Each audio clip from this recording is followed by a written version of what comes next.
Kata yang menyeru ini, bukakan pintu-pintu dan hawa-hawa dari surga, sehingga masuk pemandangan surga dan hawa surga kepadanya, sehingga menjadi penuh kenikmatan kuburnya, dan kuburnya dilapangkan sejauh mata memandang. Wa yatihi rajulun hasanul wajh, maka di saat dia menikmati kenikmatan kubur, datanglah seseorang husnul wajh, husnul thiyab, tiburi, disifatkan 3 perkara. Wajahnya gagah ganteng, dan yang kedua pakaiannya sangat baik, mewah, dan yang ketiga harum baunya. Dan orang ini terus menguntit orang yang dikubur ini dan memuji, memberikan ucapan selamat, congratulations, abshir billadhi yasurruka hada yaumuka alladhi kunta taw'ad, maka selamat, kesuksesan bagi kamu. Maka hari ini adalah hari yang kamu dulu telah capek beribadah, mengumpulkan amal-amal saleh, dan sekarang hari kenikmatan bagi kamu dari balasan Allah. Meskipun belum dimasukkan kepada surga, namun diberikan nikmat kubur. Maka orang ini terus menguntingnya dan memberikan ucapan selamat, abshir billadhi yasurruka, memberikan congratulations atas kesuksesan dulu di dunia melaksanakan amal saleh. Abshir billadhi yasurruka hada yaum, ini hari kamu yang kamu tunggu dulu. Maka orang yang di kuburan ini bertanya, man anta? Fawajhuka alwajhu yaji'u bil khair. Siapa kamu yang menguntit aku terus dan menemani aku dengan ucapan-ucapan selamat yang baik? Maka wajahmu sangat baik, membawa kebaikan. Siapa kamu? Fayaqul, ayo dijawab siapa dia menguntit terus. Ana amaluka sholeh, aku adalah amal-amal soleh kamu. Aku adalah sholat berjamaah kamu. Aku adalah ilmu-ilmu yang aku pelajari dulu, Al-Quran dan Sunnah dihafal dan diamalkan dan didakwahkan. Inilah aku. Dan aku dulu adalah sedekah-sedekahmu yang kamu sedekahkan. Dan aku dulu adalah puasa-puasa kamu yang dulu kamu menahan lapar dan haus dan kerinduan kepada istri-istrinya di siang Ramadan dan di siang-siang yang sunnah. Maka ini semua aku ini amalan-amalan soleh kamu. Maka orang yang meninggal ini setelah diberikan kenikmatan kubur dari jawaban yang benar, maka dia duduk di alam barzah, ditemani dengan amal-amalnya yang baik, yang merupakan seperti orang yang ganteng dan pakaiannya terlente dan juga harum baunya. Kemudian setelah itu, di dalam hadis yang lain muttafaqun alaih dari Anas bin Malik, Ibnu Umar dan yang lainnya, ditampakkan oleh Allah tempat duduknya kelak. Maka berkata Nabi, akan ditampakkan surga dan dikatakan hada maq'aduk, hada maq'aduk, maka ini adalah tempat kamu kelak. Maka sambil menunggu di tempat yang tadi di dalam hadis disebutkan hawa surga masuk kepadanya dan juga pemandangan-pemandangan surga, dan dilapangkan sejauh mata memandang kuburannya, dan ditemani dengan amal-amal soleh yang berupa laki-laki yang baik, gagah, perlente dan juga bau yang wangi dari badannya. Dalam keadaan kenikmatan itu, kemudian ditampakkan guduwan wa asya, setiap pagi dan petang, ini tempat kamu kelak, surga yang membahana dan menggiurkan, ini tempat kamu kelak. Maka orang ini tidak akan sabar, maka dia akan berteriak, ya Rabb aqimis sa'ah, ya Rabb aqimis sa'ah, wahai Allah, jadikanlah hari kiamat cepat, the doomsday agar aku bisa cepat masuk surga. Terbayang, kenikmatan surga bukan hanya kenikmatan menikahi dengan bidadari saja, tapi kenikmatan yang lain, terutama melihat wajah Allah. Nah sekarang contohnya diberikan seperti ini, seorang laki-laki yang mau menikah perempuan ditampakkan, yang sudah menjadi calonnya tapi belum diberikan, ditampakkan pagi nador, ditampakkan sore nador. Kapan nikahnya? Nanti. Tampakkan lagi sore nador, nanti pagi nador. Sabar apa tidak? Tidak sabar, hanya untuk kenikmatan syahwat dengan istrinya. Misalnya, satu saja. Maka dia akan cepat berkata, ayo cepat nikahkan kami. Kita sudah membuat akad. Kenapa tidak diberikan, hanya ditampakkan saja? Kapan aku akan menikahi dia? Tidak akan sabar. Begitupun di sini. Surga ditampakkan siang dan sore. Dan kenikmatan yang akan ada diperoleh ditampakkan. Maka dia akan berteriak, ya Rabb aqimis saat. Ya Allah segeralah untuk dijadikan the doomsday, the end of the world, agar aku setelah itu masuk surga.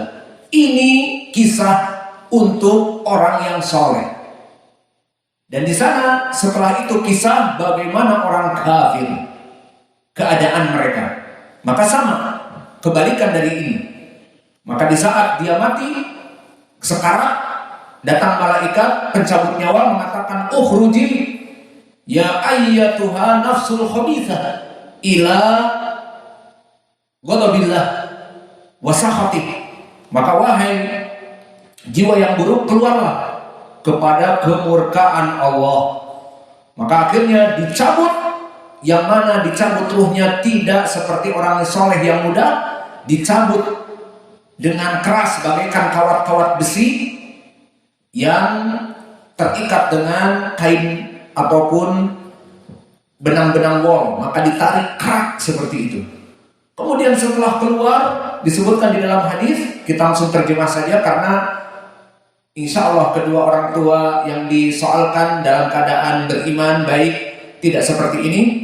Maka di saat dikeluarkan ruhnya, keluar bau busuk, sebusuk-busuknya bangkai yang ada di muka bumi. Maka dilemparkan ke kain kafan untuk menutupnya. Kemudian setelah itu dibawa ke langit. Baru naik kepada langit yang pertama, diketuk, tidak diizinkan. Tidak ada langit yang mau untuk membuka sampai kepada langit ketujuh, tidak ada. Di langit yang pertama diketuk, tidak ada yang mau membuka. Lalu bagaimana? Disebutkan di Al-Quran, la tufattahu lahum abwabus sama wala yadkhuluna al-jannah hatta yalijal jamalu fi samil khiyat. Maka tidak ada dari langit yang membukanya, maka dia dilemparkan ke arah bawah. Maka jazakallahu khair, Allah barik fiik. Allah yarhamukum. Alhamdulillah. Ada kick. Maka di sini setelah dilemparkan dan kemudian mereka atau mayat-mayat ini jatuh, maka kemudian setelah kembali kepada kuburannya, bersatulah antara jasad dengan ruhnya. Maka datang dua malaikat menanyakan sama pertanyaannya, 3 pertanyaan di usul as-salatah. Man rabbuk, man nabiyuk, man hada rajul ala dibu isafikum. Kemudian setelah itu orang yang buruk ini tidak akan bisa menjawab. Dikatakan ha la adri, aku tidak tahu. Didatangkan Nabi Muhammad, ha la adri, aku tidak tahu, kecuali aku mengikuti ucapan-ucapan manusia bahwa orang ini, yakni Nabi Muhammad, seperti divonis oleh orang-orang zaman sekarang teroris katanya. Maka akhirnya yang di langit menyeru, qad kadzaba abdi, telah dusta hambaku. Maka disebutkan, kalau begitu fafrsuhu minan nar, maka bukalah pintu-pintu api neraka. Maka kuburannya itu dipenuhi oleh panasnya api neraka, hawanya api neraka masuk. Fafrisuhu lahu minan nar waftahu lahu baban ilan nar fayatihi min harriha wa samuniha. Maka akan merasa kepanasan, dan kuburannya disebutkan disempitkan hatta tahtalifa adla'uhu, sampai tulang-tulang rusuknya itu saking sempitnya patah-patah, sangat sempit sekali.